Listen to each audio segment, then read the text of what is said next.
In decades past, buying a comic book would give you a complete story. But nowadays, the story just continues on, issue after issue after issue.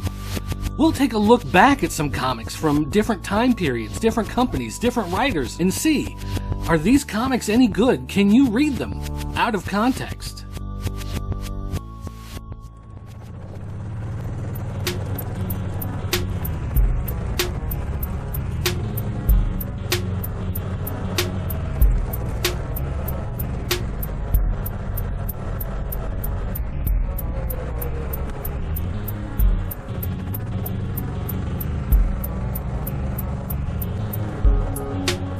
Hey guys, welcome back to another episode of Comic Books Out of Context. Today we're going to be reading a comic book to see if it makes sense reading it on its own. Because you know, it used to be, you bought a comic book, you got a complete story. Sometimes more than one. But nowadays, certain writers just want to keep going on and on and on and on, telling these big epic stories which are cool. But the problem is, you buy a comic, you spend your money, they're now more expensive than ever. You read the entire thing and you don't really feel satisfied because you're not getting a complete story. So what I have here is a stack of comic books.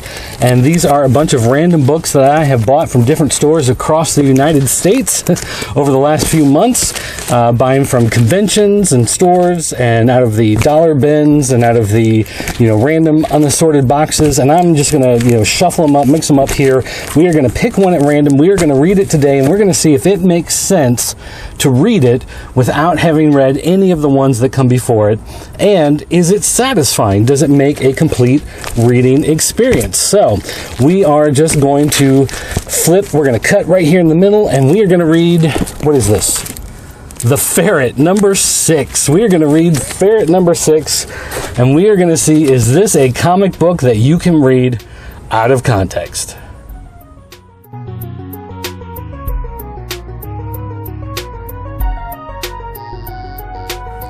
Okay. Just finished reading Ferret number 6, and it's a pretty easy read. Most of it blows by pretty quickly because most of it's a fight.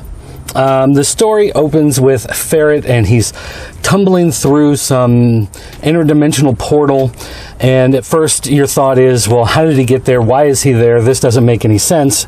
And the first thing the book does is give you a recap. It explains what happened recently. So that was great.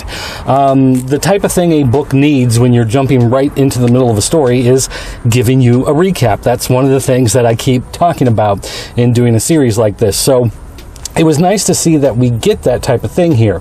The problem is that as the story goes and he keeps flipping back and forth and different story elements are happening, it will give you recaps of certain things so that you can kind of follow along, but by the time the story ends, it doesn't actually end. We don't get any sort of clear resolution to the end of the story. So basically, he had gone into some alternate dimension when he was in the middle of fighting some villain. This villain was trying to destroy a fellow protector known as Amazing Man. Ferret was able to stop him, but then he got sucked into this alternate reality. In this alternate reality, there was some princess, and she was under attack, and he was going to help protect the princess.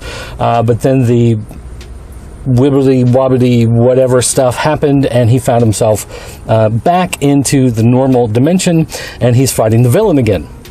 And so now the villain is trying to get to Amazing Man to kill him for whatever reason. Now, we don't know why he wants to destroy Amazing Man, and we don't really know who Amazing Man is. We just know that he's another protector from the team that the Ferret is also on. So we at least know that they have a connection, but we don't really understand what's going on with this villain. He and Ferret fight for a while, but there's some sort of countdown clock, and this villain has to destroy Amazing Man within a certain amount of time, or he's going to blink back to this secret headquarters in the Himalayas and have to try again some other time after his armor recharges. Don't know why, none of that's explained.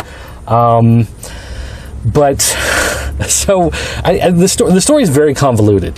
There's a lot of stuff going on here. They fight back and forth, and then Ferret gets pulled away once again into this other dimension. He's back in the castle with this princess, except now the princess has been murdered, and there's this savage beast warrior guy, and so Ferret goes to attack him. But he gets sucked back into normal reality, finds himself in Los Angeles, which is away from the Protectors and everybody else. And then there's someone waiting for him there. There's a subplot with this other lady that she was saved by the Protectors, but it doesn't go anywhere. It doesn't do anything else in the story. I guess what I'm getting at with, and I'm taking the long way getting there, trying to explain some of the other stuff in the story to let you know that there is stuff that happens, but none of it really seems to get to any type of finishing resolution for any of these characters for anything that's happening. Unlike, say, the Green Hornet issue that I reviewed recently. If you go back and read that one, you can see that there's an ongoing arc in the storyline. The storyline continues on. Even though it doesn't resolve itself in that issue, there is stuff that does resolve in that issue. So that stuff gets taken care of, and you can go, okay, well, at least I got some sort of resolution to these particular story beats within this issue. Within this particular issue of Ferret, nothing. Like, nothing really gets resolved. He is able to stop the bad guy, and the bad guy loses time and blinks back to the Himalayas, and there he has to face against the bad guy overlord who sent him. And the bad guy overlord is... he's like, it's a good thing you didn't accomplish your mission, and now you will only serve me, which doesn't make any sense. I don't understand, like, why wouldn't you want him to go kill the good guy? And again, it doesn't make sense, and none of that's explained. And when we get to the end, it goes right into this crossover. So with subplots that don't go anywhere, with the other dimensional stuff that doesn't resolve itself, with this bad guy stuff doesn't get resolved, like, none of this really wraps up in any sort of way, and none of it feels good enough to make you want to come back.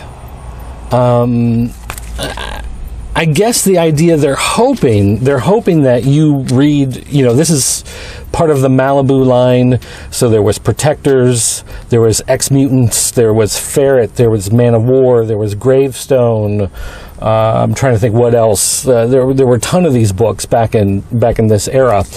And I guess they were really hoping that, having these things be serialized like this would make you want to come back, and you're reading all of them, so everything ties together, and you'll want to see how everything works. But really, the problem is with nothing getting resolved in an issue like this. If this is the first one I pick this up and I read it, and then when I'm done,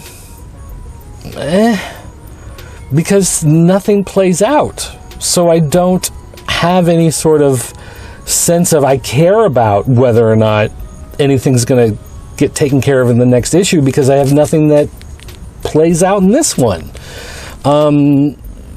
So this is actually another failure. Ferret number 6. Can you read this comic book out of context? No, this is just not good. It's not fun. It's not that entertaining to read it like this, and I would not go out of my way to find Ferret number 7. So, there you go. That's going to do it for me, guys. Thanks for watching. I'll see you next time.